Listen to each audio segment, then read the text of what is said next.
Nagkita rin ang mga miyembro ng Iglesia ni Cristo sa National Rally for Peace sa Cebu City. Silipin natin yan sa Express Report ni John Aroa. Pasado alas 8 ng umaga, sinimulan ang National Rally for Peace ng Iglesia ni Cristo dito sa Cebu City South Road Properties. Maputik man matapos umulan, hindi nito napigilan ang pakikiisa ng mga miyembro ng Iglesia ni Cristo sa isinasagawang pagtitipon. Ang kanilang panawagan, pagkakaisa ng ating mga lider sa bansa. Si Michael, isinama ang buong pamilya para dumalo sa rally.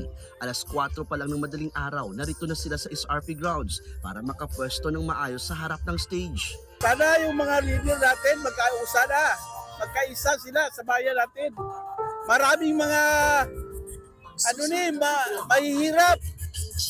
Yun ang turaan nila ng ilang hindi sila mag-away-away. Kailangan magkaisa tayo sa Pilipinas. Hindi na para sa amin mga iglesia, kundi para sa lahat ng bayan. Si Nanay Josefina mula pa sa Carcar City, kasama rin ang mga kaibigan at kapatid na nagpunta sa rally para ipanalangin ang pagkakaayos ng bayan.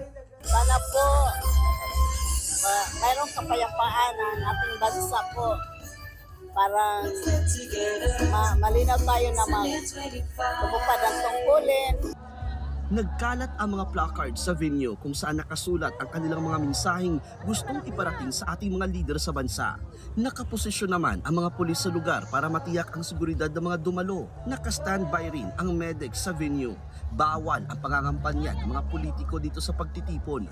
Bukas ito sa lahat kahit hindi kasapi ng Iglesia ni Cristo. Nagbabalita mula sa Frontline, John Aroa, News 5. Mga kapatid, ako po si Ruth Cabal. Maging maalam at may pakialam sa mga may init at rumaratsyadang balita sa Frontline Express. Para maging updated sa balitaan, mag-subscribe lang sa social media pages ng News 5.